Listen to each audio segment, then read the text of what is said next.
Welcome to Working Class Frame Rate. We're homeless. Like, Welcome to Working Class Frame Rate. Nobody paid for our Patreon. yeah, nobody paid for that shit. Please subscribe to our Patreon. First Patreon to go negative. First Patreon to go negative numbers. Yeah, we had to use a different currency. Working Class Frame Rate. I am the sole creator of this Yeah. motherfucker. Working Class Frame Nobody Rate. else is on this shit with Welcome me. to Rumble. Just me. Working Class Frame Rate. I'm your host Sway, or co-host Sway. I'm on Kick right now with Austin. Bro, what ketamine did you take right now, bro? Listen, we're about to talk about our worst watches of the year. Now, these movies range in a lot of their disgust and a their lot quality. of their quality. And look, at the start of this episode, I do want to say, first off, look, if you love this movie, I would highly recommend you to just leave this video right now. Unless you're willing to engage with what we have to talk about. Because honestly, a lot of this hate is like kind of personal, I feel like, especially for these movies. Yeah, and I would say the reason why we sort of disagree and hate them are for very vast different reasons. Look, if this is one of your favorite movies, if you are willing to enter into the what is that Ben Shabibo dude say the marketplace of ideas. I don't watch Ben Shabibo, but yeah, me either, man. Fuck Ben Shabibo. But if you're willing to enter into the marketplace of ideas, then tap in, because we got some pretty shitty movies, in our opinion. That I'm bringing facts and logic to this review. And we're really excited. And if you're watching this on YouTube, if you're listening to this on audio, again, thank you so much for joining us, and thank you so much for joining us this year. It's been a beautiful year. We've had a lot of great moments to share with everybody who is listening to this podcast. It's been a roller coaster from beginning to end, and we want to thank you guys for being here with us. It's been awesome. That being said, let's get into it. This is the end of the year. We've got lots to talk about, and we will get to our best. But for now, we're going to get into some of our worst watches of the year. We're getting through the Goodwill section. You know what? I'm going to let you start this one off. Let's see. What do you got for one of your worst watches of the year? Okay, I'm going to start with number 5. I want to start with like what I see as the least egregious to the most offensive. Okay. Number 5. You're going to really hate me for this one. All right. I threw on After the Hunt. Oh my God. Absolutely detest the screenplay of this. Here we fucking go. And the reason why I will say I put it so low. By the way, he's wrong, but no, yes, go ahead. It's okay. I'm sorry Goat got washed, but it's Goat is not washed. That's an insane will statement. Say this. He's not washed. He's not washed. Statement. I will even say, though, to add, there's a reason why this is Everybody 5 and not Austin 1. In the comments. There's a reason why this is 5 and not 1, because there are qualities to this I did like, and I think on some abstract level, there were aspects of it I thought were really well done. Sure. Like what? I thought like the cinematography. I thought the music was good. Yes. I didn't even hate the performances. I just think for me, what really just handicaps it and just kneecaps it is that script. I really left that theater disappointed. And I think for me, the gauge being Queer and Challengers the year before, which were two like not just good films. I actually think those are like close to being called masterpieces in my opinion. Yeah. And I just think as a follow-up, even if I did like it on a higher scale, I still would on some level be disappointed. You know, I have to be honest about that. I super disagree. I think that he's ready to shoot me. You're just wrong. He's gonna punch me right now. Yeah. You don't see him, but yeah. If you're on YouTube, you're seeing me hit this man. But listen, jokes aside, after the hunt, no Sora watermark in the corner. Right. Yeah. This is just AI generated conversations this about whole after episode. the hunt. we threw the podcast in Sora. My fucking God. God. Dude, listen, let's not get into the AI conversation. I know. I'm a spiral. Look, this episode's not about the debate about After the Hunt, but I will push back that I think that Luca does an amazing job at reinventing himself like he did with Challengers. Sure. As opposed to then he moves on to Queer, which is more of an introspective and art house movie. And then he went reactionary. And then After the Hunt is a nuanced take on humanity and our struggle with morality and the different choices that we make. Which I understand, feeble-minded minds like yours just cannot understand. I'm just really mad I couldn't stream this on Daily Wire like he did. So it's just, it really hurt my feelings, and that's why I'm really salty about it. No. Jokes aside, look, I understand. As I sat in the theater watching this, I was like, I can see how somebody hates this, but I was having the time of my life. But fair. All things considered, there is still so much to love about. And there's a reason why, like I said, there's a reason why I said it's 5. I don't think it's like the worst theory. I think worst is harsh, so that's why I sort of have that caveat. Would you say this is more of a disappointing watch? This is more of like the one that is disappointing, and 4 through 1 are like I hate you. Woo! Like yeah. All right, well, let's start off here. So if we're doing it in that case, I'm going to start off with The Running Man. The Running Man is one of my most disappointing watches of the year. Mm-hmm. I mean, look, you have Glenn Powell, which I think is he's a phenomenal actor. Oh, great. He's in The Hitman, which I love. Richard Linklater, right? If I'm not mistaken. Yeah, that's crazy. Twisters, he was good in that. He's in Twisters.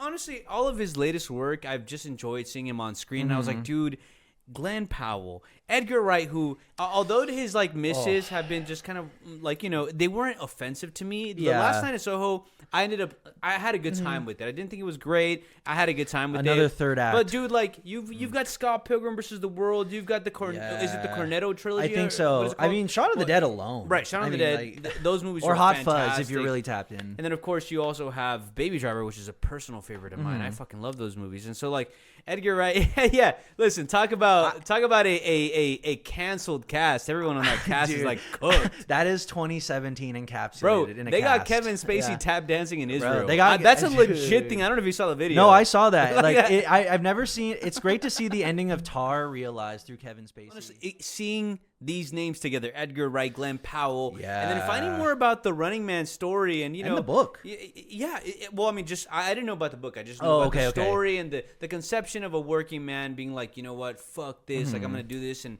if I have to die, I have to die. Just like trying to get out of the trenches. I was like, this movie should have been built for me, and I swear to God, like. The only thing that stands out to me in my mind in this movie is the performance by Colman Domingo, because he steals every fucking movie he's in. Shout out Domingo, man. He's so incredible. And a very, very surprising performance by Michael Cera. Like he actually, he was pretty great in this. I was kind of left shocked at how much I enjoyed his performance. Not unlike anything I'd ever seen Michael Cera do, but I was just left so. Like, I didn't feel jack shit watching this movie. Yeah. I didn't connect with anything that they were trying to say. Like, the action felt lifeless. The movie looked lifeless. That's so disappointing to hear as someone, because I didn't see the movie, forewarning, but as someone who's read the book, I think Running Man could make a really fucking good movie. There is an original Running Man. Yeah, and I would say, like, if comparatively to what you're saying, it probably sounds like the better version. Wait, the Edgar Wright movie? No. The Arnold Schwarzenegger. I was gonna say, is the Arnold Schwarzenegger movie that bad? No, that one's actually really good. Yeah, so a lot of this should have been tailored for me, and I honestly felt nothing. I felt like I felt my soul draining because I was like, dude, like what the fuck happened? And you know what? There was I didn't really mind that he departed from these like fast cuts that Edgar Wright is usually known for doing, where it's just like cut on the beat and everything, and like I was like, look. If Edgar Wright wants to steer away from that, do something new, I'm all for it. I'm always all for directors trying something new. In this case, Running Man was just a disappointment for me. I honestly was just left kind of like lifeless after the movie. I couldn't believe that Edgar Wright had directed this. So that is going to go to my number 5. I'm gonna have to give it to that. That's brutal, man. I'm sorry you had to sit through that. No, 100%. Rip. But yeah, that's going to be my number 5 pick. Really disappointing. All right, Austin, hit us with your number 4. My number 4 is Die My Love by Lynn Ramsey. This is how they used to make films about mental illness in like 1995. This is so underwhelming. Yeah. And what makes it even more like boggling to me is that the ingredients of this is flawless. Lynn Ramsey, Psychosis, Jennifer Lawrence, Robert Pattinson, who was just in Mickey 17 this year, giving, in my opinion, one of his best performances. And that script and the cinematography, granted, I understood it was trying to be a little more experimental. It wasn't trying to hold your hand, and that's fine. But I just really think it's been a long time since I've seen a film where like every element almost failed for me. Like the performance, the writing, and you don't like the performances? That was something that people talked about. No, and I'll add this asterisk. It's not like they're not acting. I think they're trying their hardest with this, because you can tell Robert Pattinson and Jennifer Lawrence are great actors. I have no doubt they can. They're fantastic. And it's like they can't even say this. And honestly, the first Robert Pattinson performance I've seen in a long time that I was like, whoa. Like, I forgot that he's not always on all cylinders because it's been so long. Yeah. And just really, and I love Lynn Ramsey too. I've told you many times. I love You Were Never Here. I love We Need to Talk About Kevin. It's not that I don't. I actually really like Lynn Ramsey. And I guess it's just like this, as you were saying with Running Man, this should have been built for me. Yeah. And I was really displeased to leave that theater, really saddened by it. Damn. You know, I've got to get around to Die My Love because there's so much conversation about this movie revolving around it's the when after sorry, excuse me. It's okay. He's dying. There's so much conversation about this movie in terms of how women deal with post-pregnancy depression. I think it's postpartum depression. Is that what it's called? Postpartum depression, yes. Yeah, so that's what I've heard. And, you know, listen, I'm not a mother. No, so, and I admit, like, this is coming from just my perspective, just watching the film, no experience with it. Yeah. And if you related to it, you found something powerful about it, all the respect to you. I have no problem with that. Yeah. It just, for me, with all the elements involved and knowing that I think Lynn Ramsey can write something a little more nuanced and a little more interesting and fleshed out, I was just a bit let down. Yeah. You know, I wish I had more to say, but I'm going to be checking out Die My Love, see if I agree with you. And I'd be curious to see if you like it. I would love 100%. To discuss this. All right, now for my number 4th spot. I think I'm gonna have to give it to The Amateur. This is this was a movie that honestly should have been a fun B, C list tier movie. Like, you know, you got Rami Malek playing a spy, and I believe he's he's taking revenge, right? So it's his wife was killed in a London terrorist attack, and then he's like made into a spy of sorts. Well, and if I remember correctly, the gist of it is that they don't believe he can do it. Like, they kind of downplay him because he's like a CIA kind of behind-the-scenes nerdy guy, you know? Yeah, look, the biggest problem about this movie is that it was so fucking boring. Like, and that's why it's one of my most disappointing watches. Because like, you have Lawrence Fishburne. You have Rami Malek. And I don't know who the director is, James Hawes. I guess he directed a Black Mirror episode called Hated in the Nation. I don't know if I watched that one. It's the Bees episode. He directed the Bees episode. Actually, I actually really like that one. That was a pretty cool one. He's directed a couple of Doctor Who episodes. Really? Yeah. Okay. Look, listen, he needs to get a better script. He needs to get a better script because this was just painfully boring. I left the theater feeling nothing, which is probably the worst crime a movie can do, is to leave me with absolutely nothing. I wasn't moved by Rami Malek's performance. It looked like Lawrence Fishburne just showed up for the check, too. He was just kind of like, I don't even think he knew what they wanted from him. They were just like, hey, you know that the character you've played like your whole life, just do Lawrence for like Fishburne. the last 10 movies. Just do that. So The Amateur is just such a disappointment, and like you know, I didn't have high expectations, but I would have liked to enjoy this at the very least, and I was bored the whole way through. The Amateur has to take my number 4 spot, but that's gonna be my number 4 spot. Okay, and for my number 3, Ari Aster, why? I gotta go with Death of a Unicorn.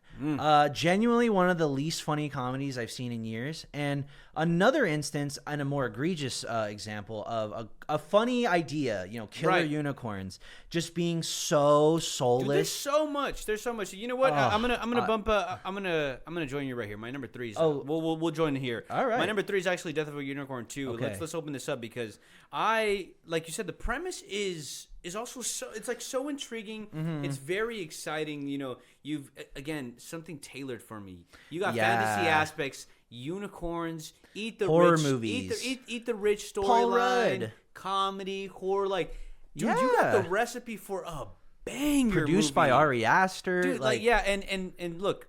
This is one of Paul Rudd's worst performances, and I shit you not. Like I was kind of dumbfounded, and I would say this is more of a problem of the director.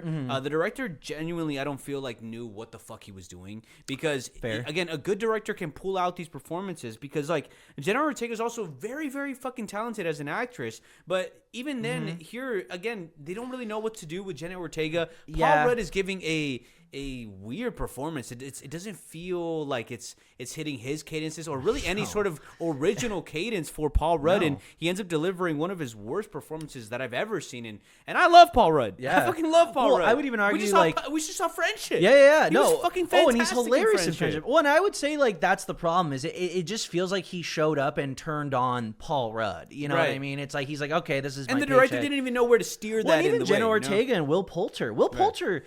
honestly, the one silver lining in this is Will Poulter. Yes. The best part of this movie was literally Will Poulter. Yeah. It's so crazy because I think he showed up like excited. Yeah. I don't even think the director kind of planned on it, but like the way that like Will Poulter, I was like, holy shit, like where is this coming from? Because I've never seen Will Poulter deliver such an engaging and fun performance, and it's quite literally carrying this movie on the back. Because again, this movie doesn't know whether it wants to explore the lore of the unicorns, which I was like so excited. They were like touching up on that with like the tapestries that they were rolling out, and Jenna Ortega found some information about the unicorns, and I was like, oh, whoa, like when I think it does that, cool. The worst sin is that I hate when a film promises an intriguing premise and it barely scratches the surface. And I feel like in a way, the way I would sort of reckon with Will Poulter's performance, I almost said Will Poulter's performance is he's the only one in this film that knows what he's making. I think so, yeah. And he's just having fun. Yeah.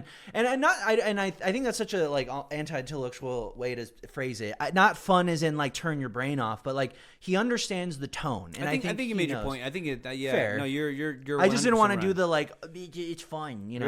No, I hear you. But I just think like this is one of those films where it should have went all in, just commit to the weirdness, get weird, get scary, get gory. Yeah. And it just doesn't. And then the ending's really cliched. It's really lame. Dude, yeah, lame. The ending was what like I was already kind of feeling drained. I think, there was like a bit of an uphill moment when the kills started to happen, and I was like, oh well, this movie's been lame and not knowing what it wants like the whole time. Like at least I'm gonna get to see some cool like unicorn or like human kills. Like that's what I was hoping for. Yeah, I was like, oh okay. Like I wasn't even expecting that, so that's why it was kind of like a happy surprise for me. I was like, oh, okay, cool. Like at least I'm getting something from it. And then the ending happens. Like oof. And dude, the CGI is so bad. Like I can deal with shitty CGI, but this was like egregious. It stands out because they're in daylight.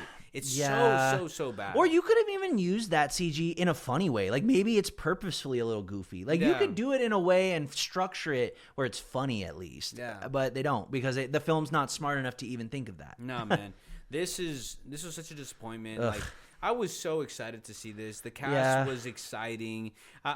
Jenna Ortega and Paul Rudd sound like such a great duo, and I really do hope that Jenna and Paul get to make another movie because I could see them working really well in something else. Yeah, but this one was such a disappointment for me. Honestly, let down. Yeah, I agree. All right, let's move on to your number 2. What's your number 2? So my number 2 is one of the worst screenings I had this year, and I think both you and me actually left this feeling a little less alive inside. Ballerina. I thought this was extremely misogynistic and underwhelming, and this film opens with this proclamation that you can't fight, so fight like a girl. That's what we start with in this film. Yeah. So they already don't believe in the female John Wick or the actress Ana de Armas that they're putting up front, which extremely disappointing. Fuck you. Like, why not believe in her and why not believe in the story that you're telling? Let me push back because even though I hate this movie as well, but I think and correct me if I'm wrong. My pushback here is like I think the idea was to like start off there, right, and be like, fight like a girl, like and like misogynistic, right? But like she overcomes that. Well, but like, I remember like her idea, specifically right? saying, I don't agree like, it does it, but you can't fight like them, so play dirty. I think she literally says like play dirty because you can't compare. And maybe am I reading it a little wrong because I just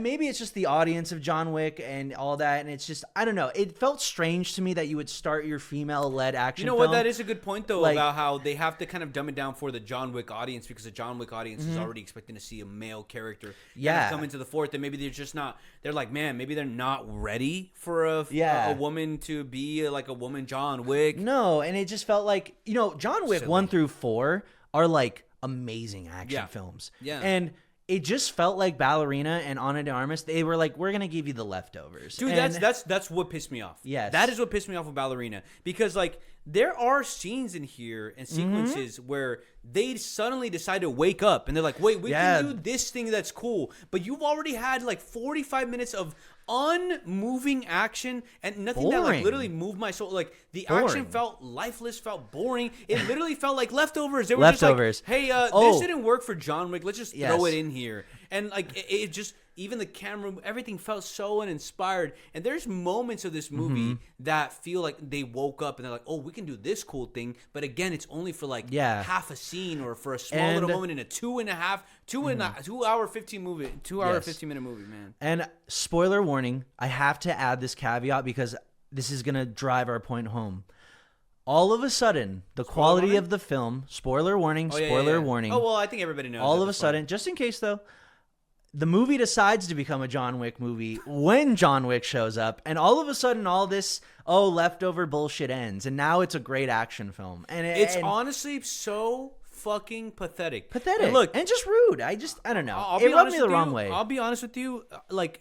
Maybe they felt inclined to make an over bloated movie, because if you cut down this movie and really hone in on the action and these sequences and even if you let it simmer down a little bit, but you give Ana de Armas some cool ass action sequences, and the respect that she deserves. Believe in it. Like, it feels like they're like kind of turning their brain off. Dead ass. And that's why you mean, like, I was telling you, when John Wick shows up in this movie, the camera starts moving different. Yeah. Everything, scenes are cool. Dude, everything starts to change. I'm like, dude, what the fuck? Yeah, it's like, did you just, I don't know. It just felt like, it's like, did they drag you to make this? Like, I don't know. Like, and I guess to sort of, wrap up my point, I just think like, John Wick Chapter 4 was like one of the best action films I had seen in a long time. Yeah. I know you can do better. And I just felt like watching this was like, okay, like, you're not going to feed me this slop and then lie to me. And insult my intelligence. Yeah, and also, like, there's, like, we deserve badass female characters. You know? Like, and they need to be given the respect and the money and the time to do this, and especially in a year filled with so many incredible women directors. Yes, like Mary Bronstein, Eva Victor, like Chloe Zhao, dude. Like, it's just been an insane year for women directors, and for them to give us this slop for Ballerina and just kind of give Ana de Armas crumbs is fucking pathetic, dude. Yeah. It just felt really lame, and I'm not gonna lie. I left this theater going, "That was fucking lame." Yeah. I can't blame you there. Now, for my number 2 spot, this is going to. It doesn't hurt me a little. It's just very interesting because there is. I want to say that there's parts of this that are actually pretty good. Yeah. But if I'm being honest, there really isn't. The tension got me. Ooh. And look. What's crazy is someone ended up beefing with me over this movie because they ended up sending me a bunch of like DMs being like, "Oh, you don't understand this movie. Oh, like can you explain to me why you don't like it?" And I had to repeat myself like 3 or 4 times, like, brother, this is why I don't like the movie. Actually, they got upset at me for not responding fast enough, bro. I was just like, dude. And then went on a one-way tirade in your DMs. I saw the DMs, by the way. This was actually unhinged. It's fucking crazy. Anyways, my number 2 pick of this year for the worst movie has to go to Hurry Up Tomorrow. Look, The Weeknd. Look, and part of me still, I think maybe it's just the fan in me, still believes that The Weeknd can somehow pull something off. But the more that I think back to this movie, it's probably not I'm just being delusional. He's not good in this. It's pretty bad. Are you talking about Abel? I'm talking about Abel. I'm talking about The Weeknd. And the best part of this movie is when we're at that concert sequence in the beginning, because like I was like seeing the way that this was shot. It's very engaging. I was like, dude, this is a cool concert sequence. Like this is so much fun. And then like the movie then the movie happens. Like, I'm sorry, I'm just not going to interrupt you, but now I'm thinking of all his performance in The Idol, and it's kind of frying me. No, we don't even have to go there. But yeah, this movie was one of the worst movies I've seen, because like a lot of this is shot to be like deeper than it actually is, and then one of the worst things that came about this is the homage to Misery, which I found to be absolutely fucking pathetic. Absolutely pathetic. And like, yeah, you can see it, and like I don't understand if it's just The Weeknd that was like, hey, I want to do this movie, and he tapped in with the Waves director to direct this. Which fair. I could see why you would do that. Yeah, and like, look, I just don't think that the ideas were executed well. I think that the entire premise of it, and what's crazy is I do feel like Abel ends up making himself look like a narcissist, even if he doesn't intend on it. But it's I believe it. It's just there, man. And Hurry Up Tomorrow, I think, just did not work for me at all. I don't ever want to watch that shit ever again in my life. Yeah. But look, I would even go as far as to say this, and I think it's just a fan in me. So fair. This is It's okay. probably biased, but I am willing to see Abel in another movie. I'm willing to see Abel in another movie as long as it's a director who, as long as it's you're like, nah. Y'all here to listen to the song?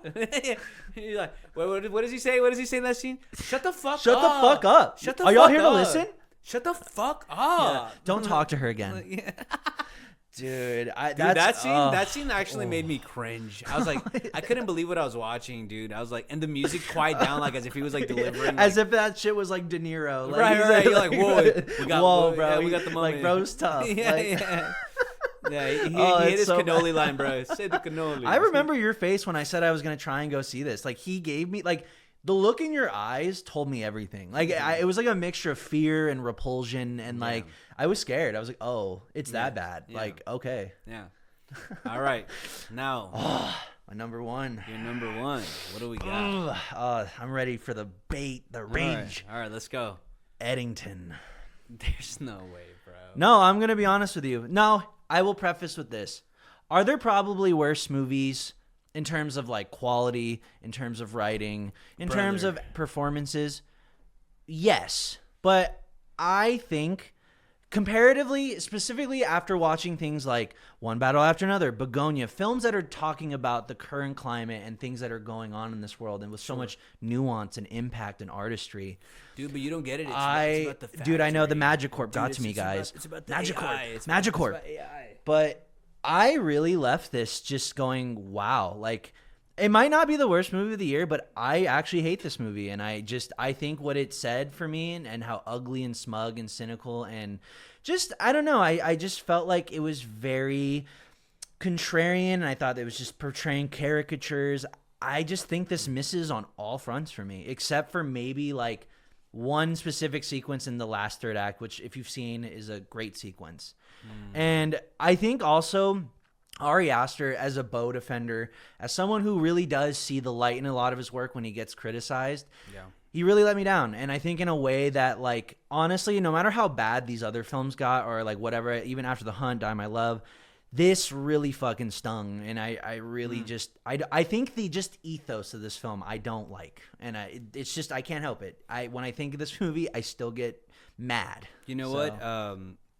I think that's a perfectly valid claim to have, especially, like you said, considering the movies that we have gotten this year that talk about these topics in nuance.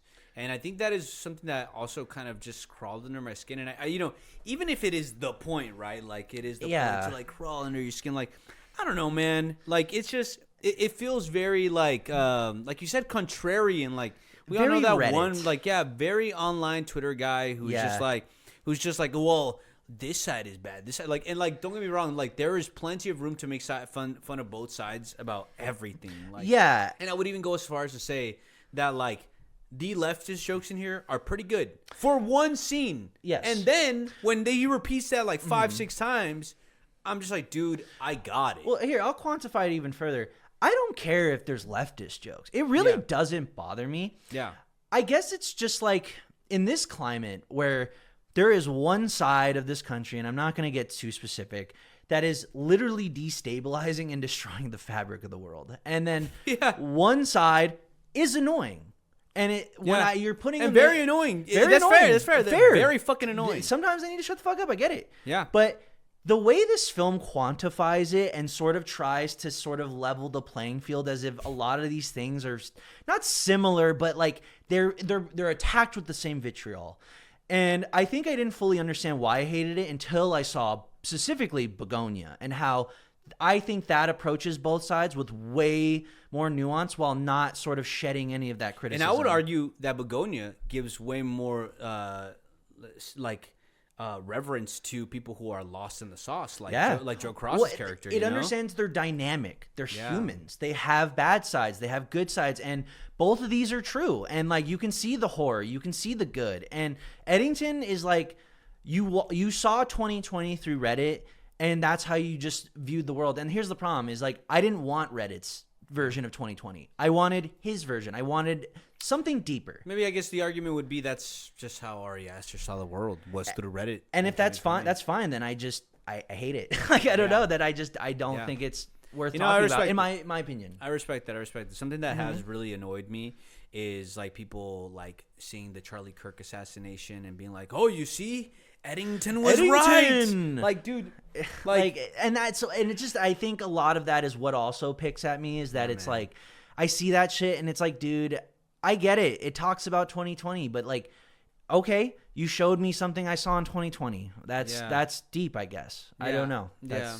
And very ugly and happy nihilistic. to those who it worked for, but yeah, I hear a lot of these sentiments, and I kind of hold the same ones. I want to rewatch just because, like, again, this was one that I also just was not a really big fan of. I didn't really feel like the ideas were executed as well as for me, that I wanted, But fair. And to cover my bases, last thing I'll say, you know what? Maybe I'll watch this in 5 years and my opinion completely changes. That's totally possible. Yeah. But as of right now, that one was really the one that hit me hard this year.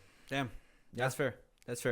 And on a more positive note, yes. my number one is a very funny one. And this is almost like a badge of honor. Okay. My number one is so bad that it got boring, and then it got so boring that it became exciting. And then my brain cells were being like sizzled, like in deep fried oil, sizzling. And like I felt myself go into a trance of a bad movie. It's a one of one experience, and I'm excited. I'm honestly round of applause to the fucking A Working Man 2025, directed by David Ayer, whatever the fuck. Oh. All right. Jason Statham is a working man. I believe at one point, I don't know if I started hallucinating. I think there's vampires in this, bro. I don't fucking remember. I just know that there's a nighttime sequence where he's just beating a bunch of people up at the very end, and there's like this big ass moon and motorcycles. Like, this movie is so fucking bad. Like, there is levels to this shit, and I almost admire this There's movie. layers. There is, and the layer is David Ayer should never get funding ever again. Release the Suicide Squad cut. Yes. You know what's really holding him back is not being able to have released his cut of Suicide Squad. My purple Lamborghini. But listen, Jason Statham has a new movie coming out in January. Dude, bro's the January king now. It's crazy. And I love Crank growing up. It's sad to see Goat fall. Like, I don't even think he's fallen, bro. He's working. He's a working man. No, he's a working man. You're right. Working class frame rate. He's a working man. Bro, this movie, listen, if you want to like actually fry your brain cells, I am actually going to recommend my number one worst movie of the year, and it's A Working Man 2025. The way I thought it was the B movie at first. The B movie. The Beekeeper. The Beekeeper. That was last year, bro. Oh, I forgot. Yeah. Bro, they all start to blend. yeah, exactly. Yeah, but Jason Statham has a new movie coming out. Let's see, when is it coming out? What's this one called? An Unemployed Man? Like, an Unemployed Man. Now the next one is called Shelter. This is it looks actually fucking awful. This looks like a direct-to-Tubi, but we're getting it, bro. Like, this is exciting.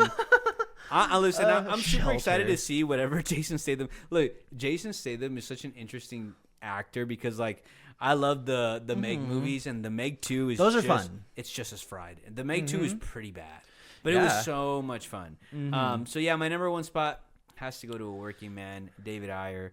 And look, again, if you disagree with any of these movies, go watch them. Come back, flood our comment sections, debate with us. All right, and look, please, I'd love by to all hear means, it. I know Austin probably has some of the more controversial ones as opposed to mine. But that's what I love about this, though. Yeah, I honestly didn't expect you to pull out some of these. So I was ready to swing with these. Look, I'm ready. Yeah. We got the hate out the way. So I'm gonna be real. It's not even hate. If you like any of these movies, great. Bro, 5 minutes ago, I hate Eddington. Yeah, but I don't hate you. Hate you. We love you. We love you. We love you. Kiss me. We got a Christmas episode on the way, guys, so we're going to be able to make it up to you guys, okay? So we got a Christmas episode coming, and we also, of course, have our top 10 of the year, which, I'm so stoked. Dude, I'm really excited for that. We got a couple of movies to get out the way, though. Yeah. Marty Supreme next week, Knives Out. We've got Marty, Avatar. We've got... I'm so hyped for Avatar. Yeah. Oh, fuck. You know, I was... The Testament of An Lee is a... Maybe I'll get to it. I'll see it, but fuck Brady Corbet. I'm just going to say it. Yeah, but fuck that shit, bro. But I'm there, and then, of course, Resurrection, bro. That's the only one that I give Beyond. about. Resurrection, and, of course, No Other Choice on Monday, so... Park Chan fucking Wook. There's just too many movies. And then The Secret Agent on Friday. God. Yeah, no, I'm a little behind him, so I'm going to be doing a boot camp this week to catch up. Oh, man. Look, Working Class Frame Rate, thank you guys so much for tuning in and watching us. We got more episodes this month, and then, of course, a brand new year next year. Yes, sir. With a whole bunch of new episodes. So subscribe to our YouTube. Check us out on our social media pages. Like, subscribe. Share this with a friend if you fuck with our if you fuck with the podcast, let us know. If you don't fuck with it, let us know. Yeah. Love y'all. Love y'all. Working Class Frame Rate. Sayonara. I'm your co-host, Josue. Austin. See y'all on the next one. Sayonara.